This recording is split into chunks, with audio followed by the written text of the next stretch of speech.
అర్జున్ ప్రసాద్ ఆర్భాటాలకు అట్టహాసానికి దూరంగా నిరాడంబరంగా రాజ్భవన్ లో ప్రమాణ స్వీకారం చేయనున్నారు.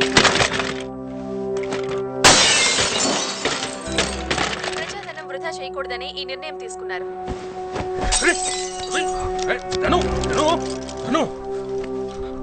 నువ్వు ఇలా బీపీ పెంచుకొని అద్దాల పాలు కొడితే ఆడంతం చూడలేవు. ఒక్కసారి నేను చెప్పేది కూల్గా ఆలోచించు. ఏంటిది?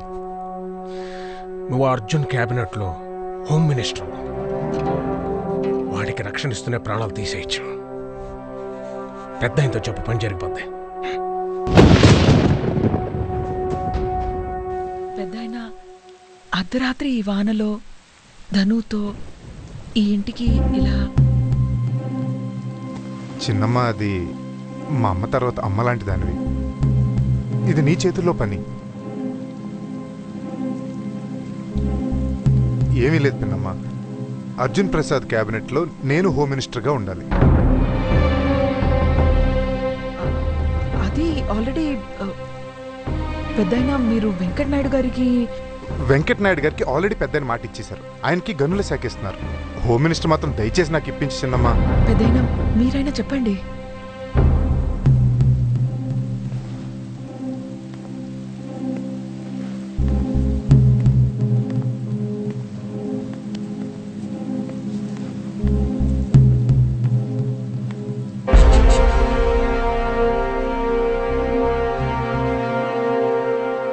పెద్దాయన చిన్నమ్మా, నువ్వు మాట ఇచ్చేసావంతే.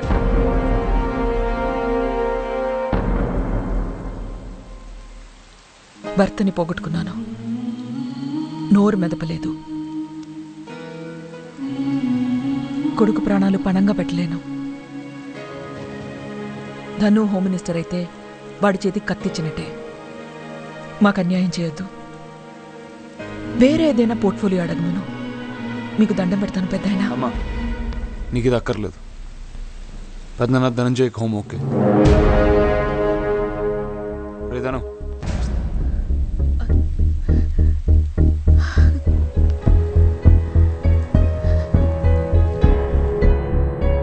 అర్జున్ ప్రసాద్ అనే నేను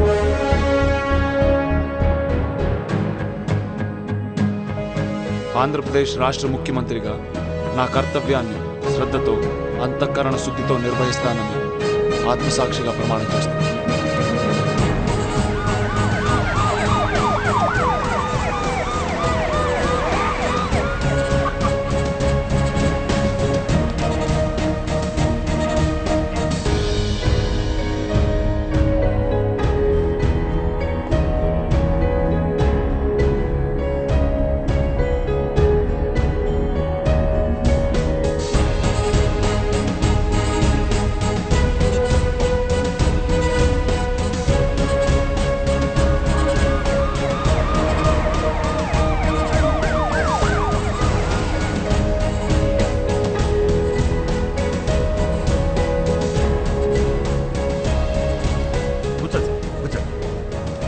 Come in.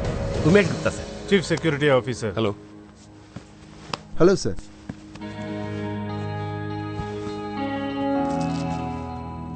Keep it they. మేమంతా మీ నాన్నగారు staff. I'm Sharma, chief secretary. Till you appoint somebody else. Thank you for now. మీరందరూ మీ సేమ్ పొజిషన్స్ లో కంటిన్యూ అవ్వండి. Thank you sir. By the way, this is Ali, this is Ratna. Friends అనుకోండి, ఏమని అనుకోండి. Personal అన్నమాట. Sir, personal అంటే డబ్బు తీసుకునే వాళ్ళు కాదండి. వీళ్ళేం బ్రోకర్స్ కాదు, నా ఫ్రెండ్స్ అంతే. It's okay. నాతో చెప్పడానికి ఏమైనా ఇబ్బందిగా ఉంటే వీళ్ళతో చెప్పొచ్చు. పాలసీల గురించి ఏమన్నా? అవినీతి నిర్మూలన, సింగిల్ పాయింట్ ఎజెండా, అంతే అండి, ఇంకేం లేదు. Okay. Alright gentlemen, let's break. Sharma గారు, ఉమేష్ గారు, మీరు నాతో రండి. Okay sir. Okay sir. Sharma గారు, సార్, నాకు 500 మంది ఆనెస్ట్, హై క్వాలిఫైడ్ పీపుల్ కావాలండి. 1 సంవత్సరం నా కింద పనిచేయడానికి. నెలకు 5 లక్షలు జీతం. కానీ ఒక్క రూపాయి ఎక్కువ ఆశించకూడదు. పాసిబులా? 500 మంది నిజాయితీ పనులు కష్టం సార్. నెలకు 5 లక్షల జీతం అంటే కోట్లతో డీలింగ్ అయి ఉంటుంది. కోట్లు సంపాదించుకునే అవకాశం ఉన్నప్పుడు 5 లక్షలు ఆపలేదు సార్. శర్మ గారు, నాకు ఈ రాష్ట్రంలో, ఎంటైర్ స్టేట్లో 500 మంది నిజాయితీ పరులు దొరకరా? అలా చెప్పడానికి మీకు సిగ్గా లేదా? ఎందుకు ఉండాలి సార్? ఎందుకు? ఉండి ఎవరికి మెయిల్ చేయాలన్న ఫీలింగ్ వచ్చేసింది సార్. ఎవడో ఓనమాలు తెలియని పాలిటీషియన్ జేబులు నింపడానికి వీళ్ళు త్యాగాలు చేయాలా సార్? దొరకరు సార్. సారీ, ఫ్రాంక్గా మాట్లాడండి. పర్లేదు, నిజాయితీగా పనిచేయమన్నాను కానీ త్యాగాలు చేయమనలేదు కదండి. ఇవాళ నిజాయితీగా పనిచేయడం అంటే త్యాగం చేయడమే సార్. ఒక్క నిమిషం సార్, ఇంకో విషయం. మీరు ఈ అవినీతి నిర్మూలన లాంటి స్టేట్మెంట్ ఇవ్వకండి సార్. ప్రజలు నవ్వుతున్నారు. 60 ఏళ్ళ నుంచి ప్రతి నాయకుడు చెప్తున్నది అదే సార్. జోక్ అయిపోయారు. మీ డ్రెస్సింగ్, మీరు మాట్లాడే విధానం, మోరోవర్ మీ నాన్నగారు అవినీతికి పరాకాష్ట. మీరు ఇలా మాట్లాడుతుంటే జోక్గా ఉంది సార్. I'm sorry. ఎవరు శర్మ గారు నన్ను చూసినవింది? అవినీతి నిరోధక శాఖ ఇప్పటి వరకు 200 మంది ఉన్న యాంటీ కరప్షన్ బ్యూరోని 2000 మంది ఉన్న ఒక కంప్లీట్ మంత్రిత్వ శాఖగా మారుస్తున్నాను. వాటికి కావాల్సిన స్పెషల్ కోర్ట్స్, చట్ట సవరణలు, సెంట్రల్ గవర్నమెంట్ అప్రూవల్ రేపు అసెంబ్లీలో ప్రవేశపెడతాం. గోల్ ఏంటంటే కేవలం 1 ఇయర్లో ఈ శాఖ 1,00,000 కోట్ల రూపాయల బ్లాక్ మనీని వెలికితీస్తుంది. అది నా టార్గెట్. మన ప్రజాధనం ఎలా పెరుగుతుందో మీరు రోజు టీవీలో స్క్రోల్లో చూస్తారు, పేపర్లో చదువుతారు. నెక్స్ట్ ఫేజ్, ఆ డబ్బు ప్రతి పైసా లెక్క చూపించి ఖర్చు చేయడం జరుగుతుంది. ఆ cabinet committee will decide how. ఆ ఖర్చు వివరాలు కూడా మీరు రెగ్యులర్గా టీవీలో చూడొచ్చు. సింపుల్, అంతే.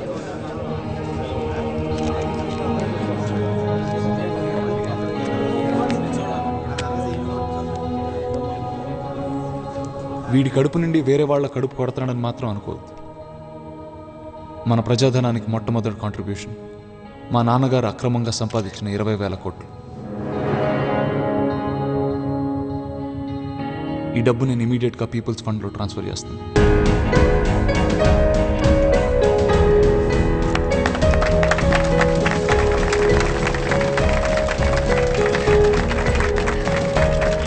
సో మన టార్గెట్ 80,000 కోట్లు. టైం వేస్ట్ చేయకుండా పనులు.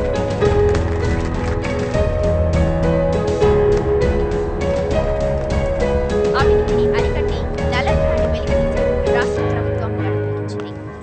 ఇందుకోసం ఏసీబీని 2,000 మంది సిబ్బందితో స్వయం ప్రతిపత్తి కలిగిన శాఖగా బలోపేతం చేయనున్నట్లు తెలిపింది.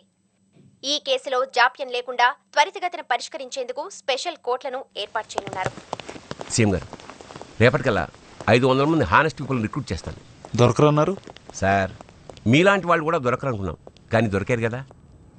నా 30 ఏళ్ల సర్వీసులో సంపాదించడం ఎంత అంటే కొడుకుల కొడుకుల మనవాళ్ళ కొడుకుల మనవాళ్ళు కూడా కూర్చుని తిన్నా తరగనంత సంపాదించడం తప్ప ఒక్క పైసా వదులుకున్న సీఎం నేను చూడలేదు సార్.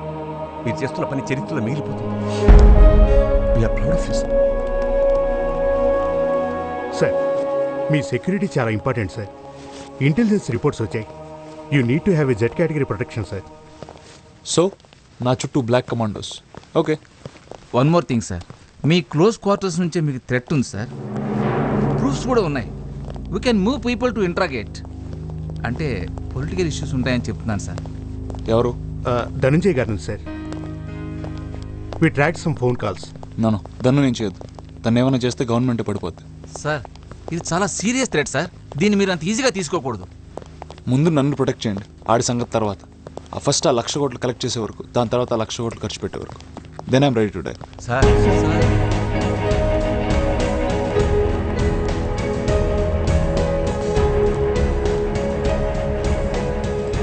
అర్జున్, గుండె పిండిస్తావు, నిజంగా గుండె పిండిస్తావు. అమ్మ తిట్టినా పర్వాలేదు, నువ్వేం కమిట్మెంట్ ఇవ్వకపోయినా ఒక్క ముద్దు పెట్టుకో, పండగ చేసుకో. మళ్ళీ పిండాడు. ఛాన్స్ ఇచ్చిన అడ్వాంటేజ్ తీసుకోండి.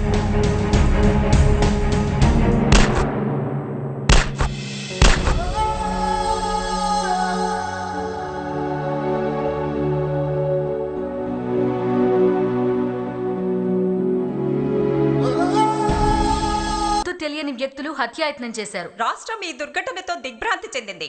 అయితే సీఎం ప్రాణానికేమీ అపాయం లేదని తెలిసింది. అర్జున్, రామ్, ఏం కాలేదమ్మా, కూర్చో. అయ్యో, ఊరుకోమ్మా. ఏంట్రా ఇది? ఊరుకోమ్మా, ఇప్పుడు ఏమైందని?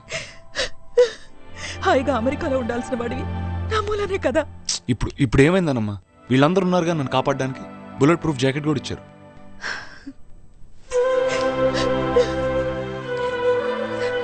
వెళ్ళిపోరా. ఈ దేశంలో మంచితనాన్ని చచ్చిపోయిందిరా. అందరూ రాక్షసులే. వీళ్ళ మధ్య ఉండాల్సిన కర్మ నీకేం పట్టిందిరా? ఇది కర్మ కాదమ్మా, ఇది నా అదృష్టం. ఏదో ఉందమ్మా ఈ పదవులు. కోపం, స్వార్థం, రాగద్వేషాలు అన్నీ పోయినాయమ్మా. చివరికి చావంటే కూడా భయం పోయిందమ్మా. అలా మాట్లాడొద్దు.